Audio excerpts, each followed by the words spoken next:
Les lions blancs. Dans les légendes africaines, ils sont des messagers sacrés. Mais au Timbavati, la région d'Afrique du Sud d'où ils sont originaires, plus un seul ne vit à l'état sauvage. Leur pelage rarissime attise les convoitises, notamment des collectionneurs de trophées. Comment éviter leur disparition ?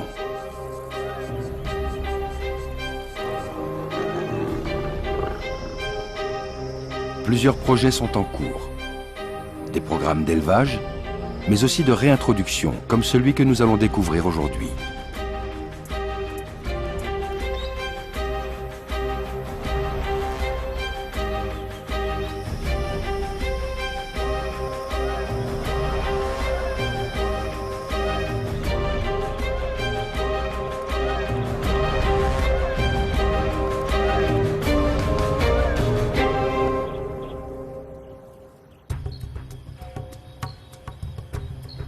Une nuit sans lune dans le Timbavati.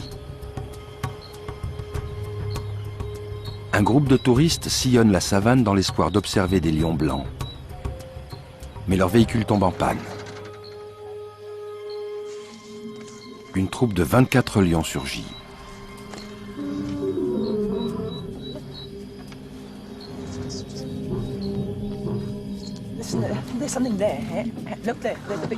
La panique s'empare des touristes. Les lions le sentent. Linda Tucker fait partie du groupe.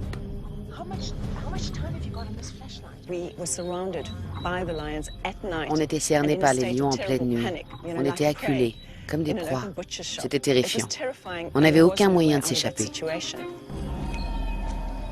Soudain, une silhouette émerge de l'obscurité. Une femme d'une tribu locale marche sans crainte au milieu des lions. Elle nous a sauvés, une femme remarquable. C'était une Sangoma, une guérisseuse de la tribu des Shangan. Elle s'appelait Maria Kossa, la reine des lions du Timbavati. C'est la femme la plus extraordinaire que j'ai rencontrée. Nous sommes en 1991, cette expérience va bouleverser la vie de Linda Tucker.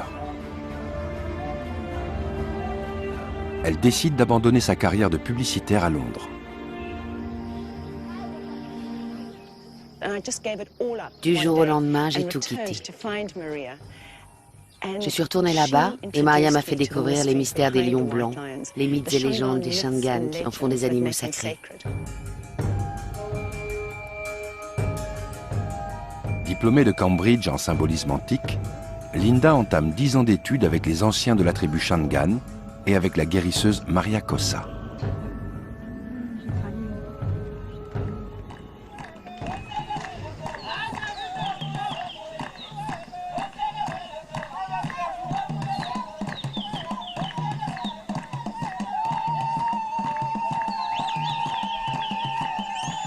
Pour les Shangan, les lions blancs sont les esprits des chefs défunts. Ils sont donc intouchables.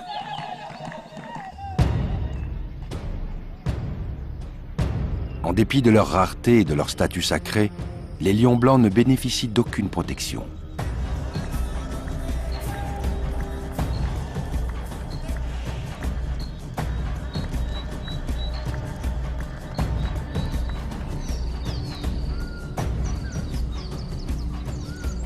Ils sont considérés comme une variante génétique des lions africains de couleur fauve.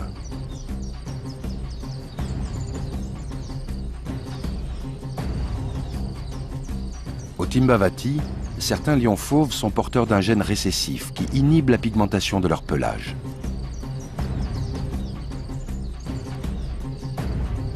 Pour que la femelle donne le jour à des lionceaux blancs, il faut que les deux parents soient porteurs du gène récessif.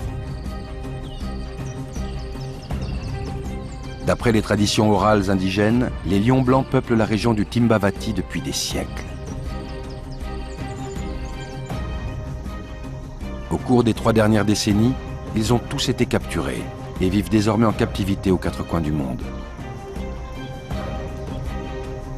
Ils ne sont plus que 500 et vivent uniquement dans des zoos, des réserves et des fermes de chasse.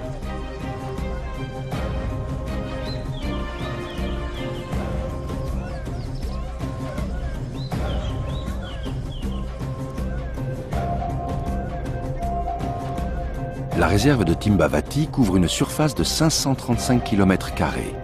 Elle jouxte le parc national Kruger dans le nord-est de l'Afrique du Sud.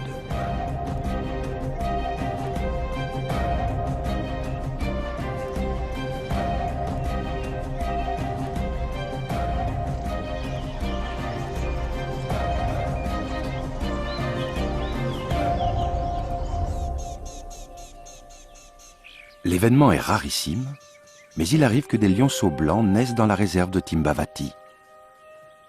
Ces 2 lionceaux repérés en mai 2006 étaient les premiers lions blancs vus depuis 12 ans. Comme bon nombre de lions blancs, on ne les a jamais revus. Ils ont sans doute été abattus ou capturés.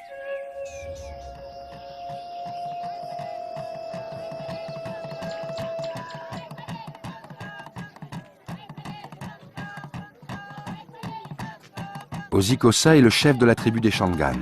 Il est le neveu de Maria la guérisseuse. Le lion blanc doit revenir au Timbavati. Sa place est ici. C'est un élément essentiel de notre culture. C'est un animal sacré. Il fait partie de nos croyances ancestrales. Maria révèle à Linda qu'une lionne blanche doit bientôt naître. Linda doit trouver la petite lionne et la ramener dans sa patrie. Le jour de Noël, un lionceau voit le jour à Bethléem, en Afrique du Sud. Ici, on élève des lions destinés à la chasse. Ce lionceau a été retiré à sa mère dès sa naissance.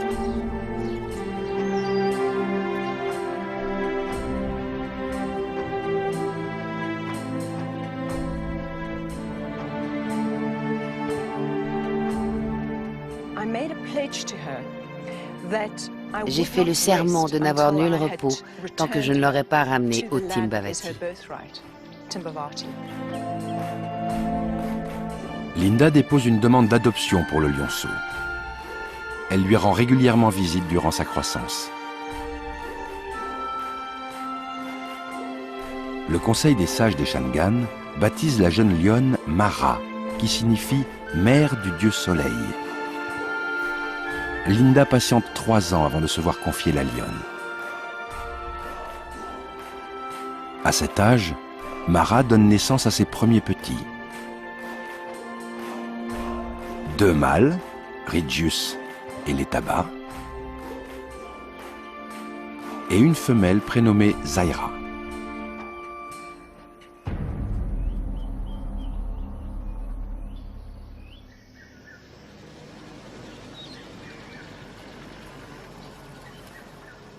En 2002, Linda crée le Global White Lion Protection Trust, la société pour la préservation mondiale du lion blanc. Elle fait clôturer une réserve au Timbavati pour accueillir ses 4 protégés. Jason Turner, un écologiste qui étudie les troupes de lions du Timbavati, se joint à l'aventure. Linda et Jason montent un programme pour insérer progressivement Mara et ses lionceaux dans un environnement naturel.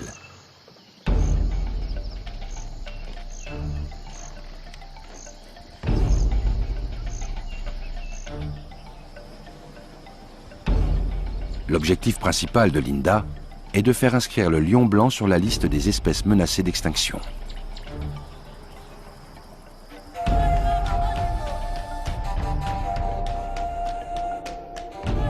Mara et les lionceaux doivent réapprendre le comportement des lions sauvages.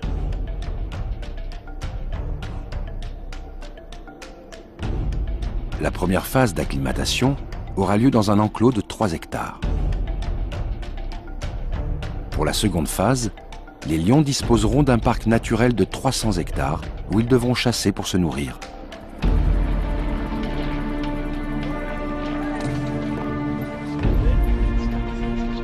En 2005, Linda conduit Mara et ses jeunes dans leur nouvel habitat au Timbavati.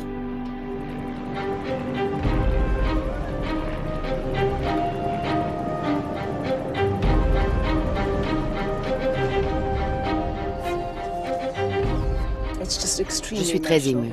La bataille a été si longue. La procédure aurait dû être plus simple parce que les lions ont le droit de vivre ici. La petite famille se réveille dans l'enclos d'acclimatation. Comparé à l'élevage où ils ont vu le jour, le paysage africain doit leur sembler étrange et hostile.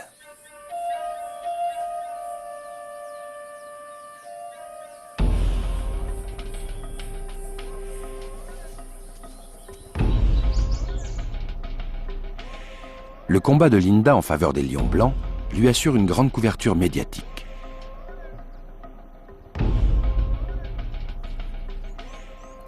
Mais elle essuie aussi des critiques de la part de la communauté scientifique.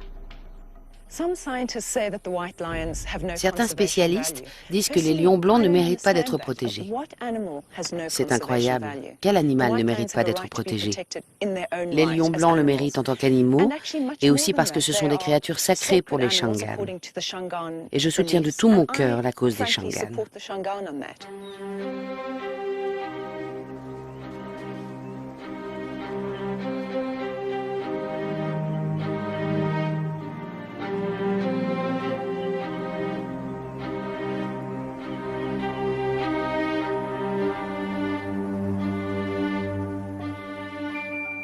Mara et ses petits s'acclimatent progressivement à leur nouveau mode de vie.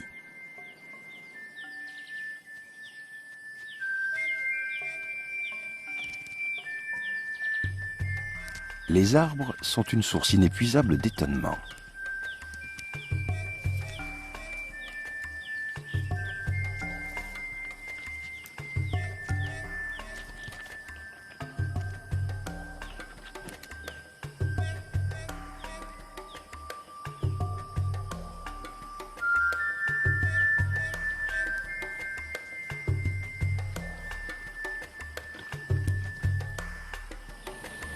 Durant leur séjour dans l'enclos d'acclimatation, les lions sont nourris avec des carcasses de proies sauvages du Timbavati. Jason et son équipe restent cachés derrière un écran. Okay, on 3. 1, 2. Ils veulent éviter que les lions s'habituent à l'homme.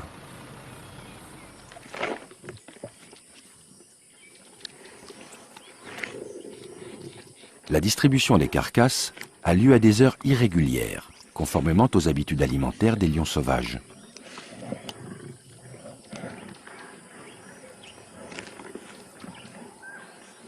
Bien que la troupe soit nourrie, les lions semblent retrouver leur instinct dans ce nouvel habitat.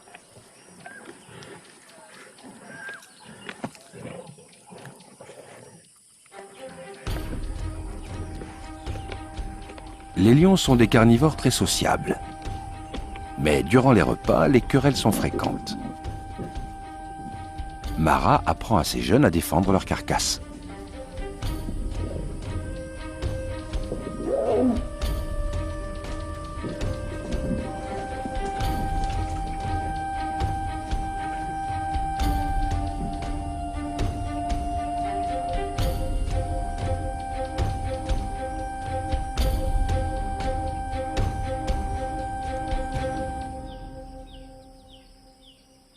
Alors que les 4 lions s'adaptent à leur nouvel environnement, l'équipe de Linda prépare l'habitat plus vaste pour la deuxième phase du programme.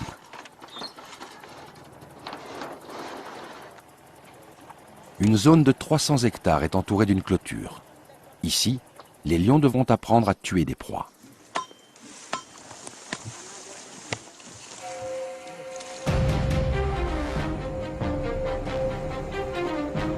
La réserve abrite des girafes, des phacochères et des antilopes de petite taille.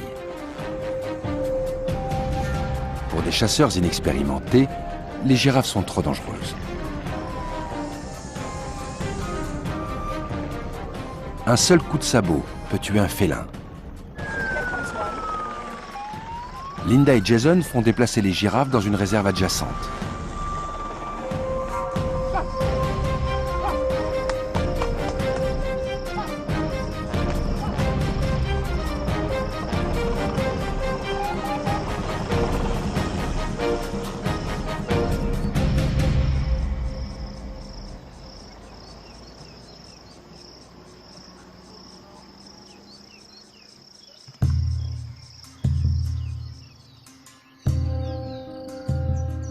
Linda et Jason suivront les lions pour s'assurer qu'ils sont en bonne santé.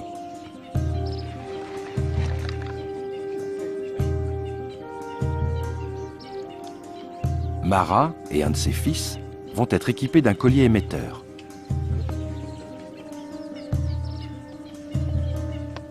Les félins doivent d'abord être endormis à l'aide d'une fléchette.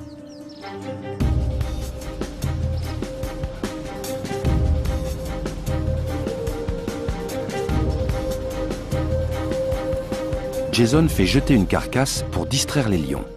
1, 2.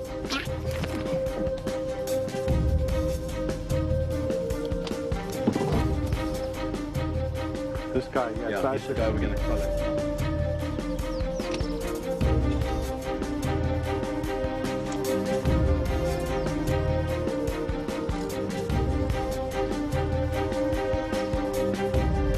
Les lions sont endormis, l'équipe se met au travail.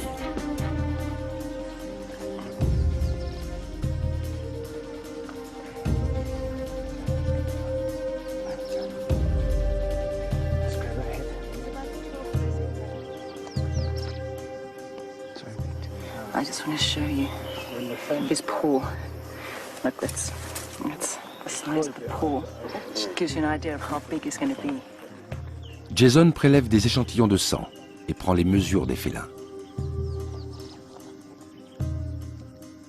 Il espère découvrir un marqueur génétique qui différencierait les lions blancs des lions fauves.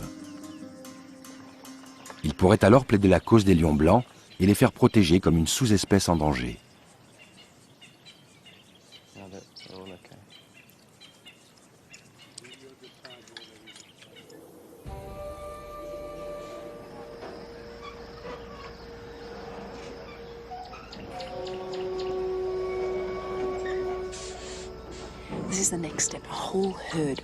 Prochaine étape, introduction d'un troupeau de 23 gnous, les proies préférées des lions.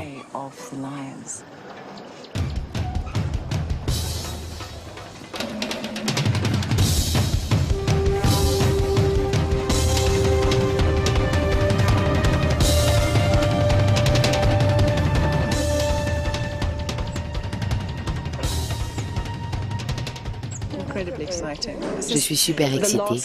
C'est la dernière étape avant d'introduire les félins. Linda et Jason ont pris toutes les précautions pour préparer les lions à leur vie dans la nature.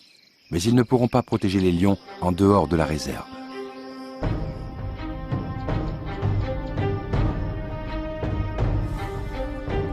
Dans certaines parties du Timbavati, la chasse aux lions est légale. Cette activité génère des millions de dollars. En Afrique du Sud, on élève des lions pour qu'ils servent de trophées à de riches clients. Les éleveurs, comme Pete Warren, considèrent leurs lions comme de simples animaux d'élevage.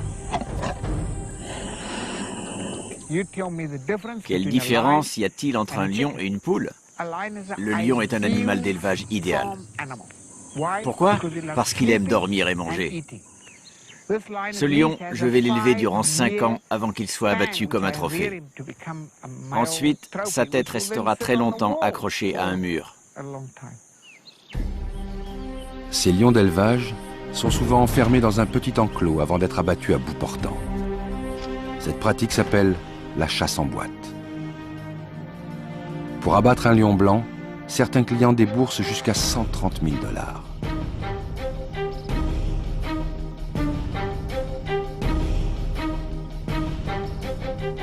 Les éleveurs procèdent fréquemment à des croisements entre lions apparentés pour perpétuer une caractéristique très prisée, le pelage très blanc.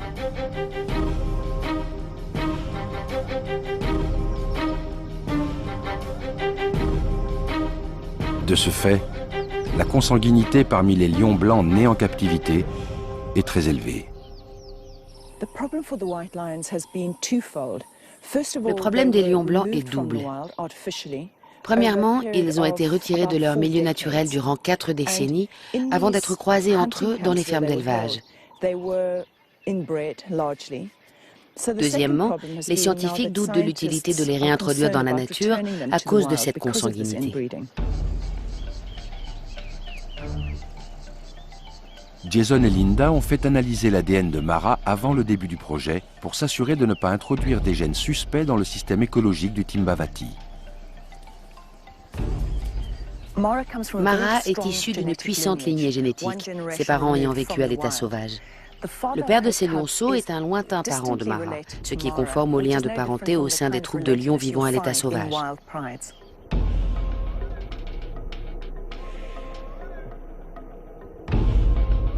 Le grand jour est arrivé.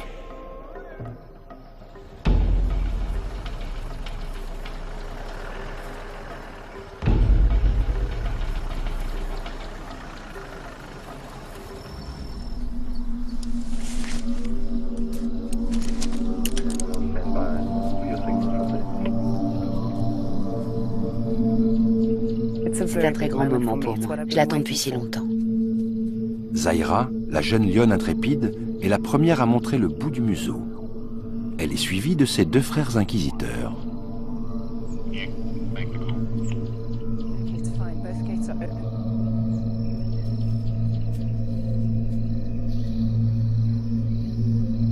Zaira reste sur ses gardes.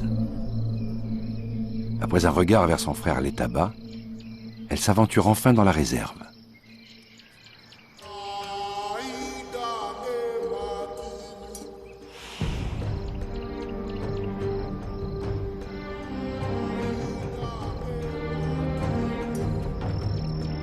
Mara rejoint ses trois jeunes.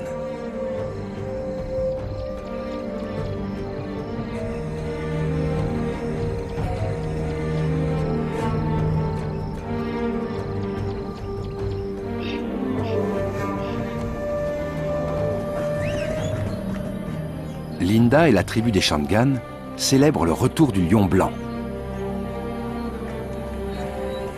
Les Shangan ont retrouvé le lion esprit qu'ils révèrent.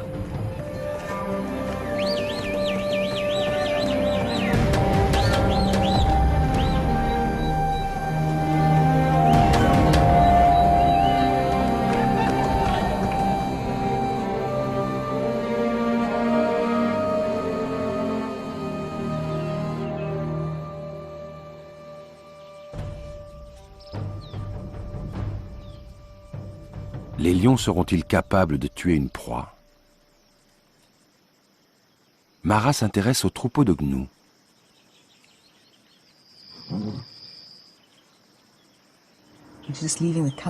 Elle laisse ses petits pour ne pas être dérangée. Plus tard, elle émettra sans doute des grognements pour demander à ses jeunes de l'aider, mais là, je pense qu'elle préfère y aller seule.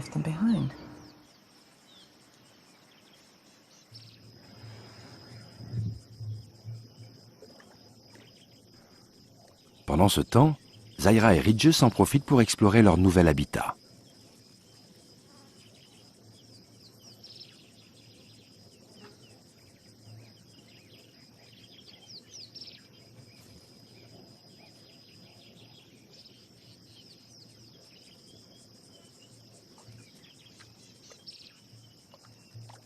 Les gnous sont tout proches.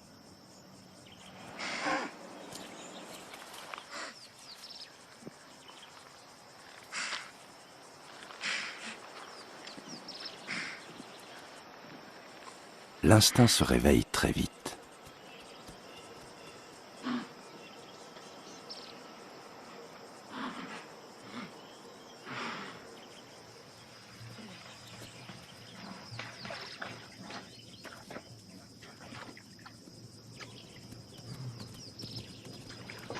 Mais les jeunes lions essuieront de nombreux échecs avant de tuer leur première proie.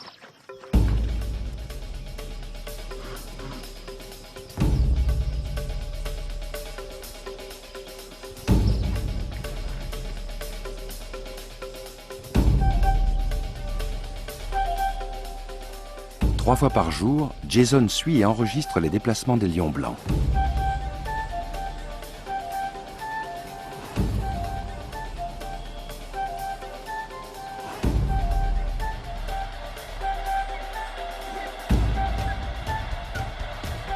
On prétend volontiers que les lions blancs sont désavantagés par leur robe claire, trop visible.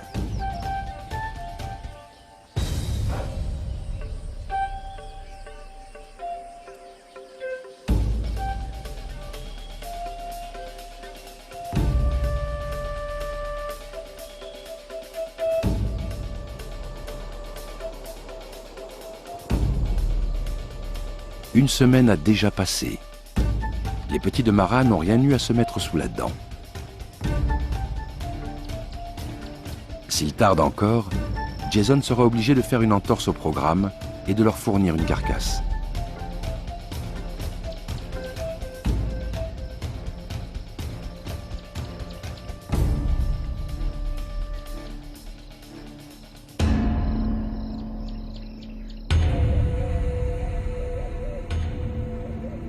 Dans la nature, quand les proies sont abondantes, les lions mangent tous les 3 à 4 jours.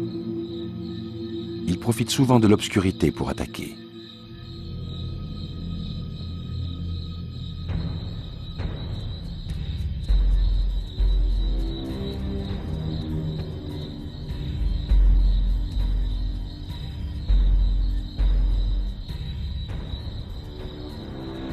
L'étaba sent l'odeur des gnous. Son instinct de prédateur prend le dessus.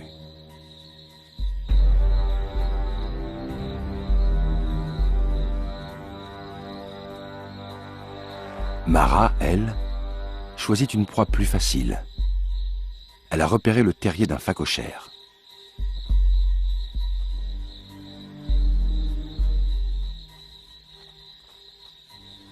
Les jeunes aident leur mère à creuser, mais ils sont maladroits et indolents. Les 4 lions se relaient.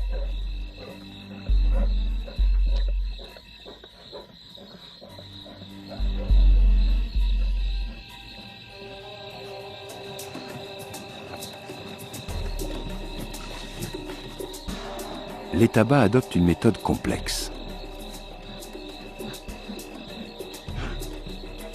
Linda la baptise la technique du tire-bouchon.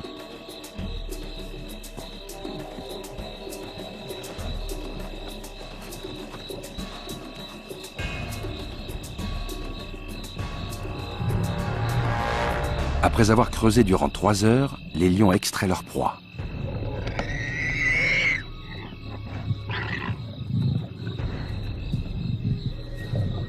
Les lions chassent souvent de petites proies comme le phacochère quand ils investissent un nouvel habitat.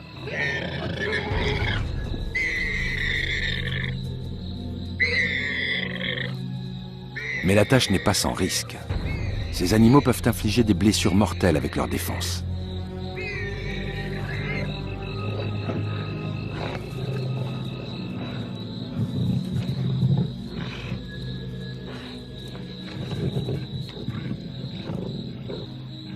Les lions ne seront pas rassasiés avec le phacochère, mais ils ont tué leur première proie ensemble.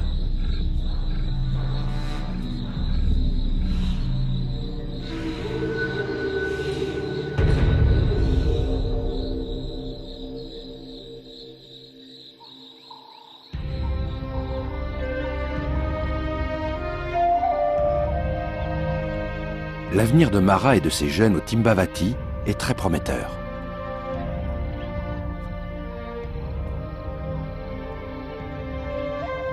Leur adaptation est favorisée par la cohésion dont la petite troupe fait preuve.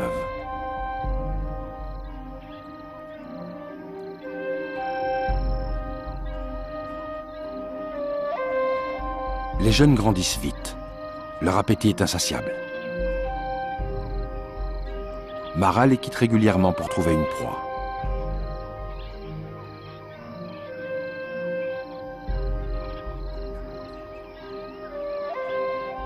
Zaira en profite pour aiguiser ses talents de chasseuse en simulant des attaques contre un de ses frères.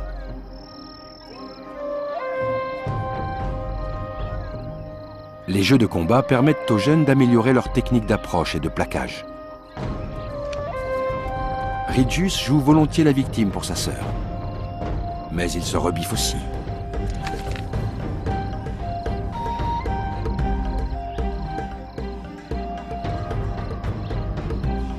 Pour ces jeunes, cette vie dominée par les jeux n'a rien d'hostile. Mais ils devront bientôt relever des défis.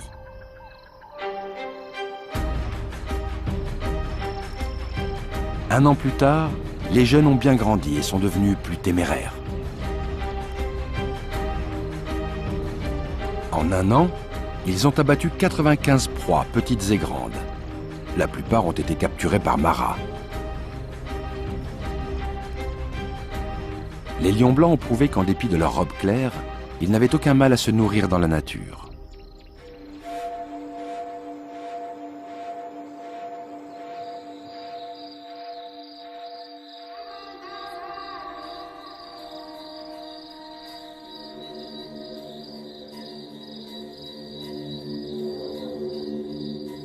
Une nuit, les lions partent à la chasse aux phacochères. C'est la saison des pluies. Le sable est moins compact et plus humide. Mara et les jeunes se relaient pour creuser et ramper au plus profond du terrier.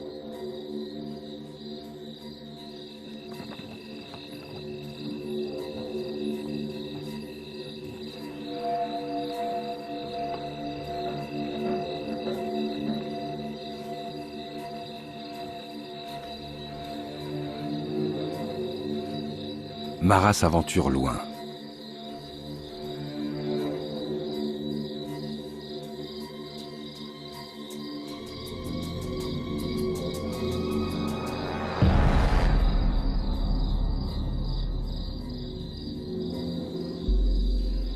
Soudain, le terrier s'effondre.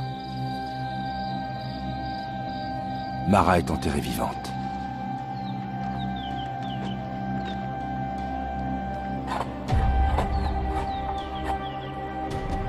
Linda et son équipe partagent la tristesse de la tribu des Shangaan. Pour le chef Xhosa, la perte de Mara est comparable à la mort d'une reine.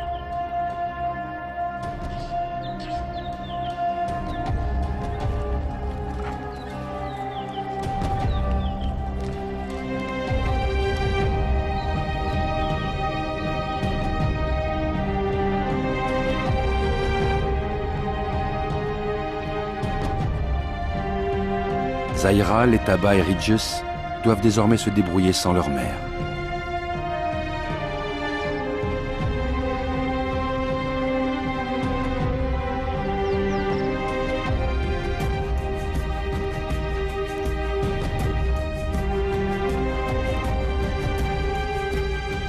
Ils seront restés 3 ans avec elle.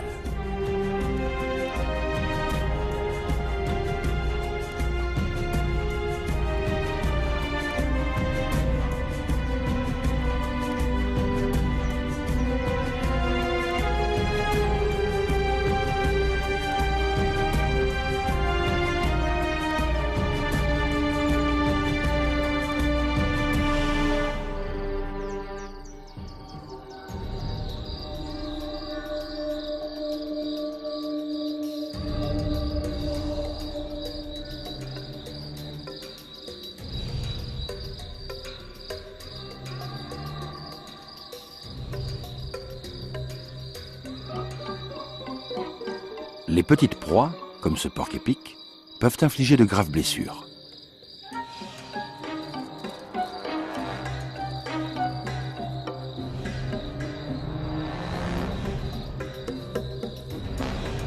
Affamé, Letaba poursuit tout de même la boule d'épines.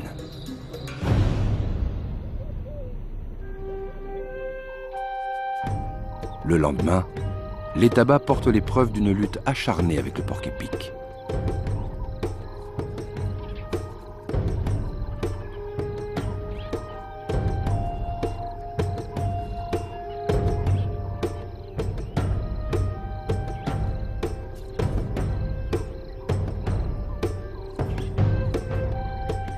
Zaira vient renifler les blessures de son frère.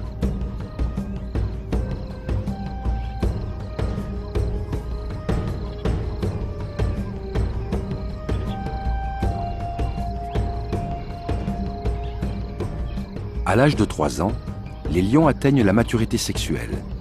Les jeunes mâles quittent la troupe où ils ont vu le jour et les jeunes femelles sont prêtes à s'accoupler.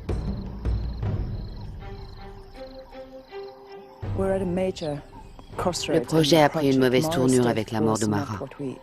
Ça n'était pas du tout prévu.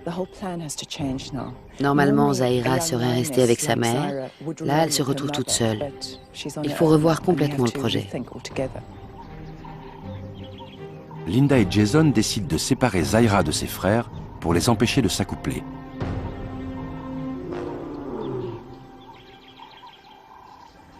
Installées dans un enclos à 2 km de la réserve, elle les entend rugir pour signaler leur position.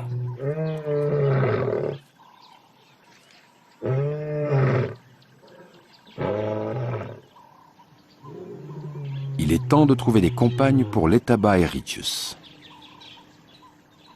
Leurs lionceaux et ceux de Zaira assureront l'avenir du projet.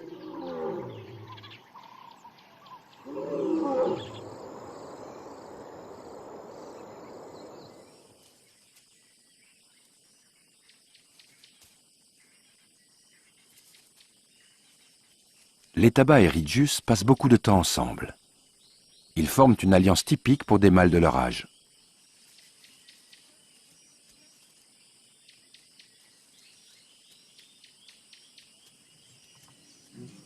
Depuis la mort de leur mère, il y a un mois, ils ont vécu de proies de petite taille. À présent, ils semblent prêts à monter d'un cran. L'herbe pâlie par l'hiver constitue un bon camouflage pour la robe claire des lions. Un troupeau de gnous passe sans les voir.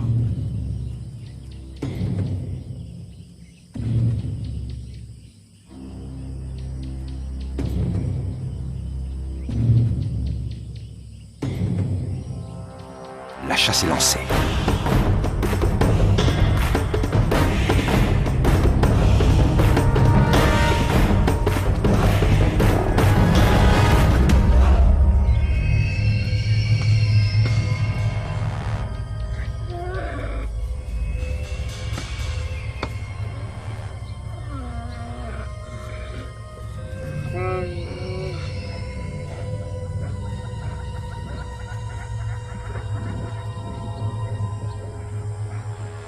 Les deux mâles savent se débrouiller.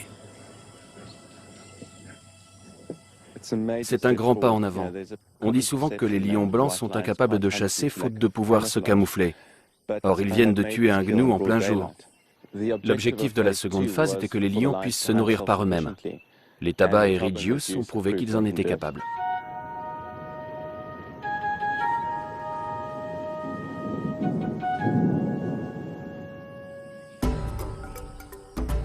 Un mâle imposant vient d'arriver dans un enclos de la réserve. Il va s'accoupler avec la jeune Zaira.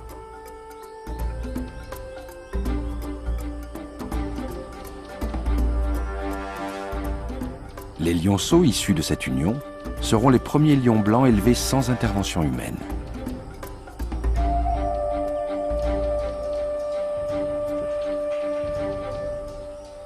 Dès que Zaira sera réceptive, le mâle sera introduit dans son enclos.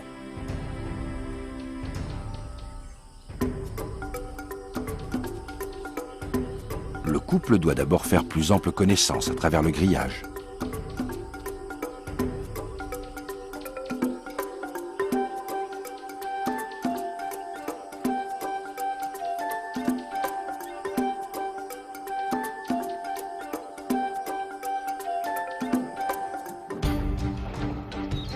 Un mois plus tard, Zaira est en chaleur.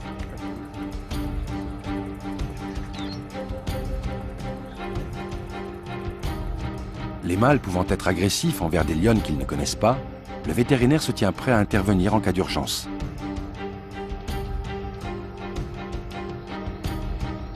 Linda est inquiète.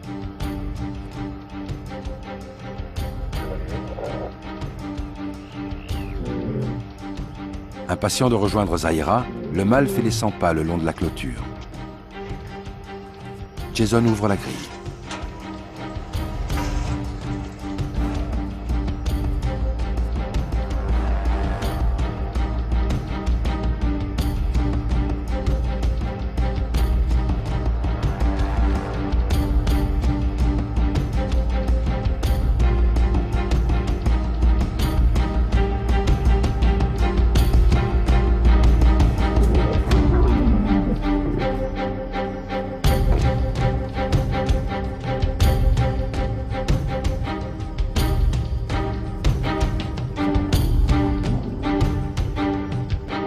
Les rapports sont très tendus. Zaira repousse les ardeurs du mâle. Le mâle s'essouffle vite. Il a passé 10 ans dans un enclos réduit et n'est pas habitué à courir.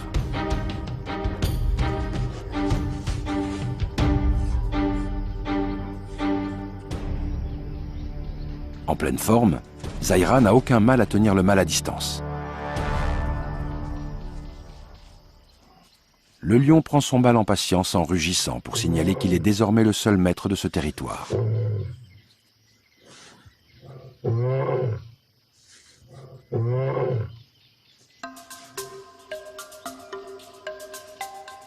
Dans la nature, les lions sont chargés de défendre le territoire de la troupe.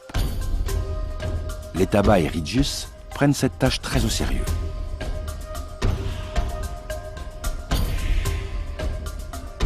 Ils patrouillent régulièrement le long de la clôture pour impressionner un mâle installé dans une réserve voisine.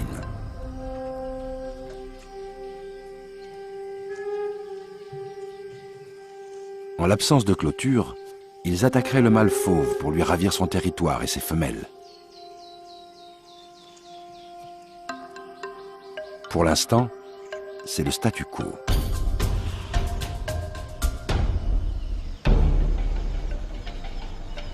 Linda et Jason sont en route pour récupérer 2 femelles fauves offertes par une réserve située dans la région.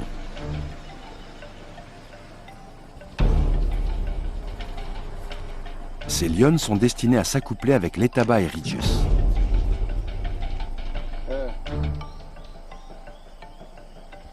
Le vétérinaire endort les femelles et les prépare pour le retour.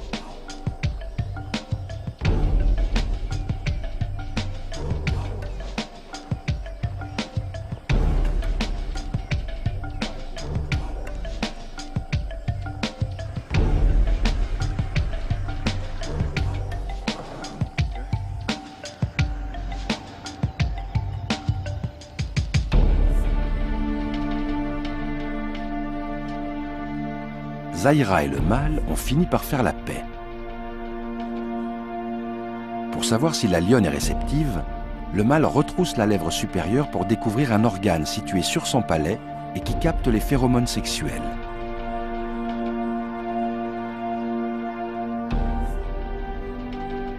Zaira et le mâle ronronnent de concert, réaffirmant ainsi leur lien.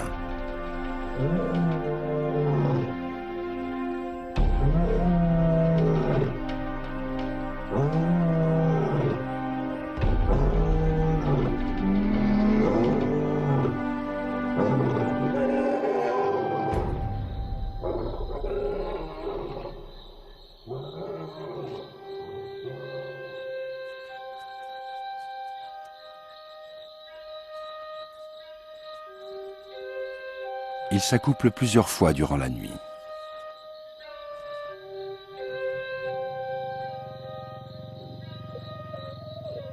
Le mâle mordille la nuque de Zaira. On pense que ce comportement favorise l'ovulation.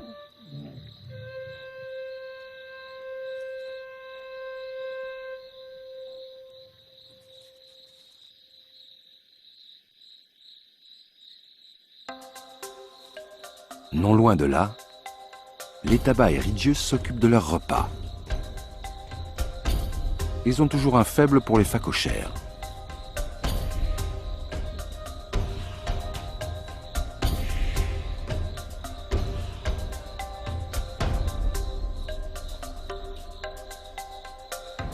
Letaba creuse à la mode du tire-bouchon, et sans aide.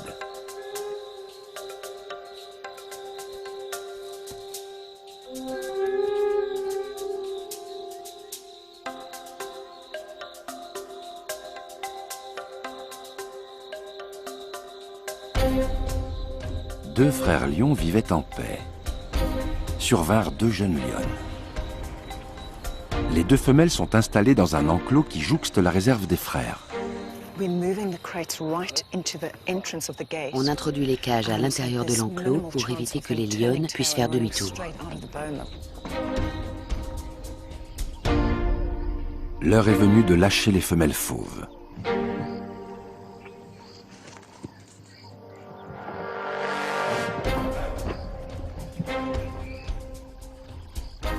Ces femelles introduiront des gènes sauvages dans le projet et aideront Letaba et Rydgius à intégrer une troupe sauvage.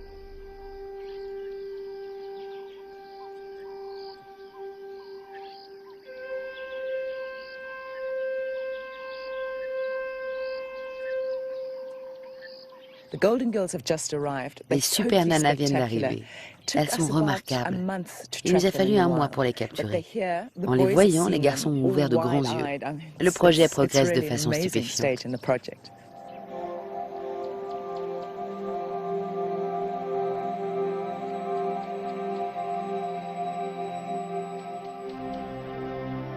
Trois mois ont passé depuis que Zahira s'est accouplée.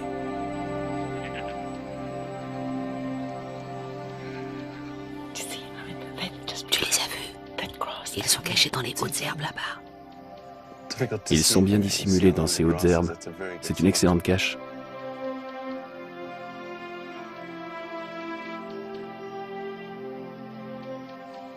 Zahira a donné le jour aux premiers lionceaux du projet. Ils sont nés sur le sol de leurs ancêtres.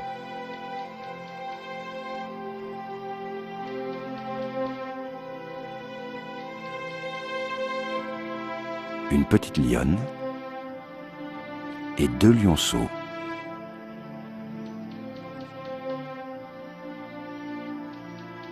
Linda et Jason peuvent désormais concentrer le projet sur ces lionceaux nés en liberté. Ils espèrent pouvoir les lâcher un jour dans le grand écosystème du Timbavati. Pour cela, il faut que la chasse au lion blanc soit interdite. Nous travaillons de façon intense avec les autorités sud-africaines pour qu'elles protègent les lions blancs et transforment toute cette région en réserve protégée. En attendant, Linda continue de chercher des soutiens pour son projet.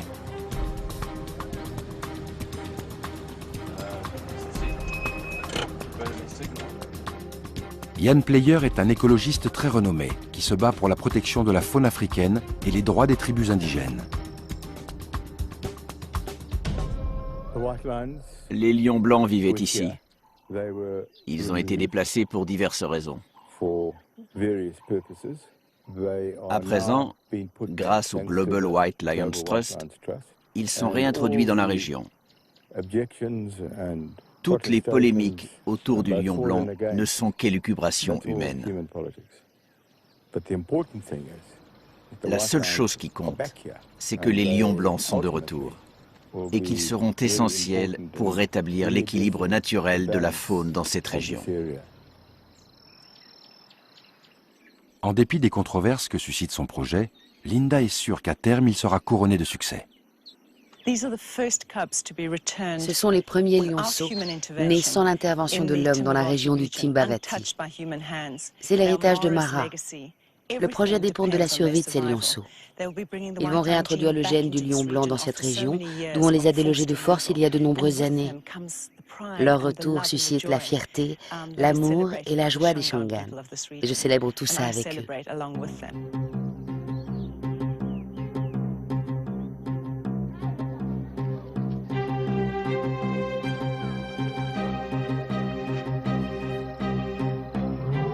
Les tabas, Ridjus et Zahira se sont adaptés à leur habitat naturel.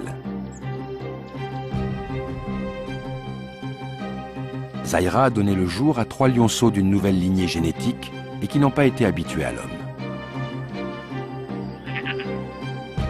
Il faut espérer qu'à l'avenir, ils pourront sillonner en sécurité la réserve de Timbavati et enrichir le patrimoine héréditaire des lions blancs. Les tabas et Ridjus sont une nouvelle troupe et un nouveau territoire à défendre.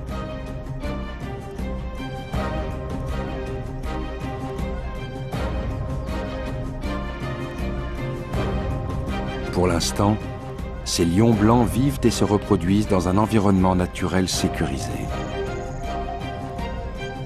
Le jour où la vaste savane du Timbavati sera sûre, elle aussi, elle pourra à son tour fêter le grand retour du lion blanc.